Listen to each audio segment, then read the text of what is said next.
In this video, I'm going to show you a few different techniques that you can use to build a leaderboard that will play on a TV inside of your weight room or business that will automatically loop through different slides showing different types of information that is dynamically linked to a Google spreadsheet. So let's get after it. Okay, so we're back and we are going to create a leaderboard or a looping basically presentation that you can cast to a TV for a business, for a gym, or something like that. So in order to do this, what we need to do is just take a look at our data. So as you can see here, I've just created some fake data.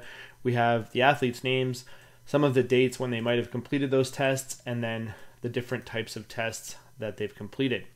Now from here, what I want to do is actually create just like a little top 10 list that we can use to kind of filter out some of this data, and then we'll be able to use that in our Google slide. So I'm going to do that quickly. I have a few videos on how to do this, but we'll just work through this process rather quickly. So I'll make this a little bit bigger so we can see. The first thing we're going to need to pull out is the athlete name. Second thing will be the date of the test, and the third thing is going to be the actual test. Now for the actual test, I want to make this so that we can select which test we want to pull out.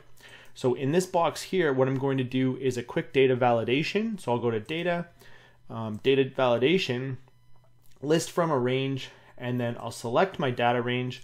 And what I'll do is just allow us to select any of the headers from our data, and that's going to allow us to be pretty flexible with the data that we're choosing. So if I go back to here, now let's just select the bench press as our starting point. So I'm just going to make a whole bunch of these center justified so it looks a little bit nicer, and I'll give these sort of a title by making them black and then maybe some white text, okay? So that's gonna be the different things that we pull out. Now, in order to do this, we are going to use a filter function. Surprise, surprise, we've used a filter function in many of these videos. But basically how this is going to look is equals filter, open this up, and I'm going to want to pull out two different types of ranges. So I'm going to need to open up some curly brackets because anytime we want to pull up multiple ranges, we need to use some curly brackets. And the first thing that I want to pull out is just the athlete name and the date. So that's pretty easy to do. I'm going to start it at A2 and work my way all the way down, any athlete name and any date. And then the second one that I want to pull out is actually this test here that we've chosen. So in order to do that, we're going to do an index match. So what this will look like is index, open this up, and the reference that I want to pull out is our data. So I'm going to choose from A all the way to E. We're going to go A2 all the way to E. And then we have to now tell it what column to actually pull out. So we'll go comma, comma. For our column, we now have to make a match because we want to know whether it's 1, 2, 3, 4, or 5. So I have to match to one of these names along the top. So I'm going to type match, open that up, and the first thing it's going to ask me for is the search key, and that is what I actually want to find. So I want to find the bench press, comma. Now it's going to ask me where I want to find it, and I want to find it in our top column here, so data 1 to 1. So now it's going to look for bench press, and it's going to go across here and find it. So it's going to be 1, 2, 3, 4, 5. It's going to find it in 1, 2, 3. And then the last thing, it's going to ask me what I want for match type. I'm going to type false because I want an exact match. I'll close off all of those brackets, close off my curly brackets, and now for my filter, it's going to ask me what I want my conditions to be.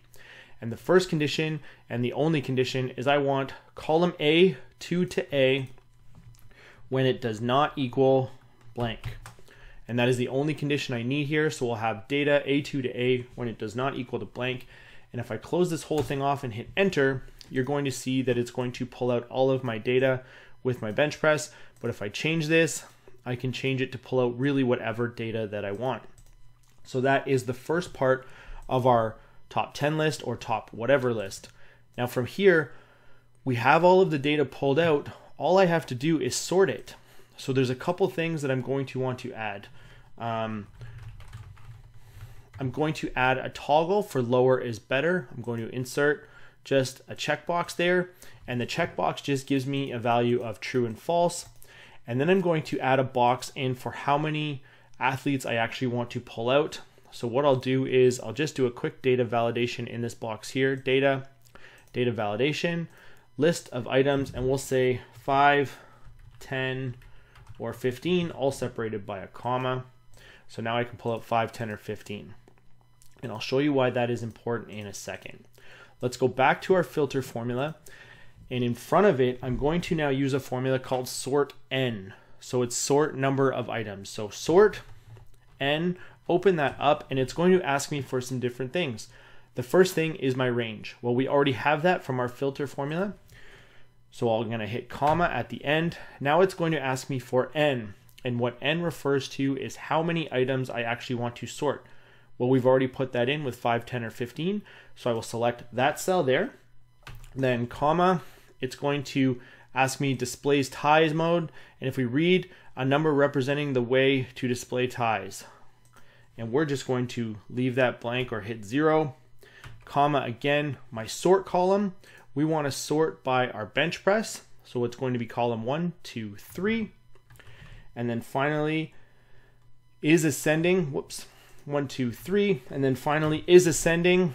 So true or false, indicating whether the sort column is in ascending order or descending order. Okay, so we want ascending order.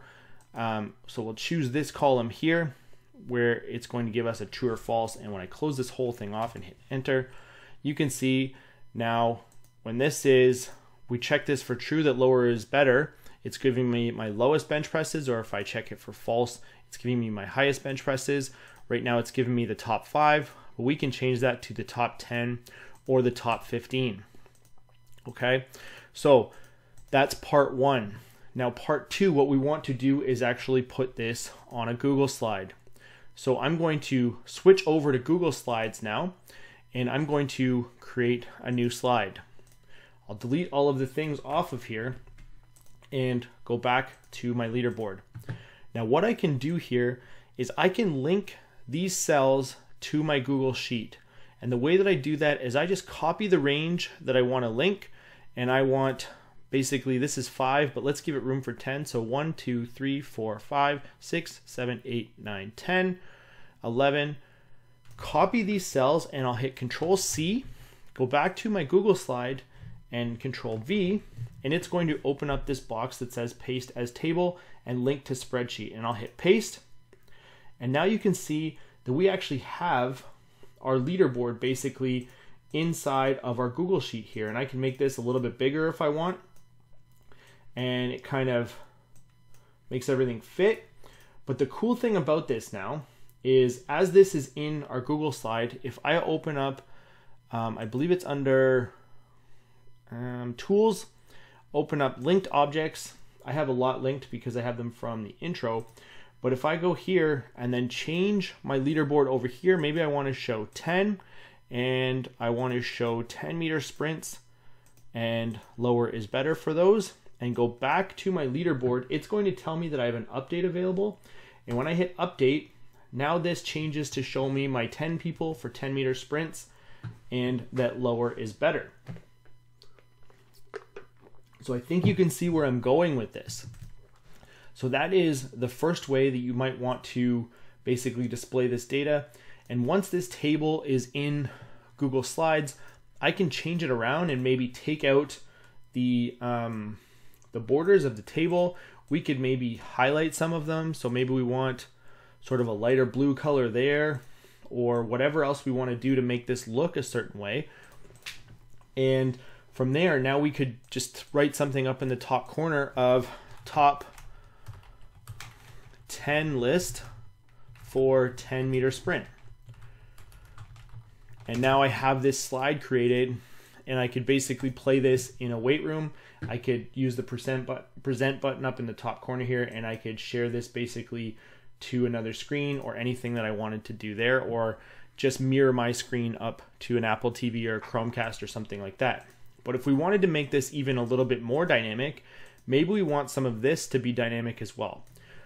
So let's take out this 10, and I'm just going to leave it as 2 spaces, and underneath we'll say We'll put the 10-meter sprint underneath, but I'm going to leave that blank as well.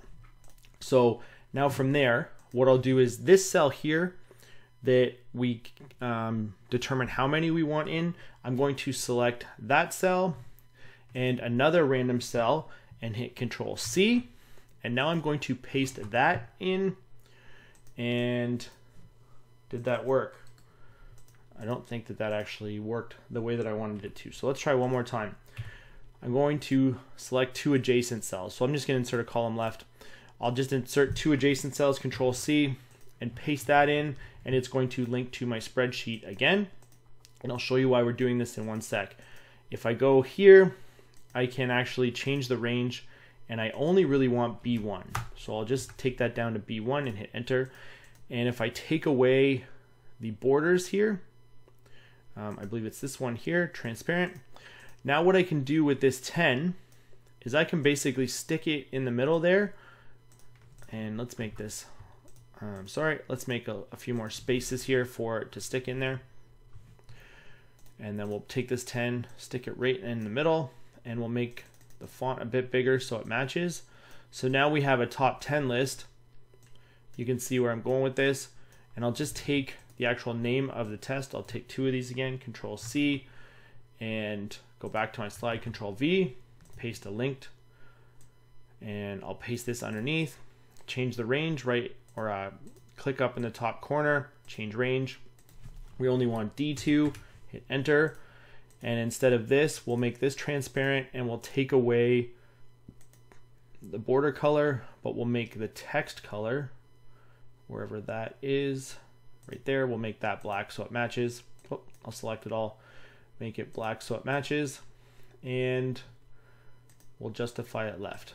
So now you can see we have top 10 list for 10-meter sprint, but if we were to change it, say we wanted bench press and we only wanted a top 5 list, I'll delete this column. If we go back, we should get the option to, if we update all of our sheets, we go to linked objects. There we go. There they are. If we update these ones as well, oh, it just changed the range. That's why. Okay, hang on a second here. Let's put our range back to what we want. Instead of our top 10 list, it just changed our range on me when I deleted those 2 there. So this range we want to be, where is it, change range? We want it to be A1 now. Hit enter. Yeah, there's our 5.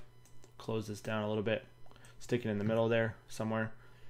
And then instead of lower is better, we'll change the range to, instead of B1, I believe we want it to be ABC2. There we go, bench press, and we'll make this a bit bigger. Okay, so there's our ranges.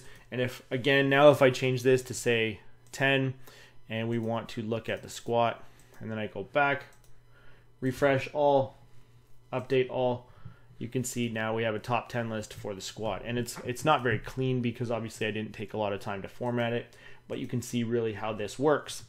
Now the last thing we can do is, if I actually take all of this data and then go to insert a chart, I can turn this into a table chart.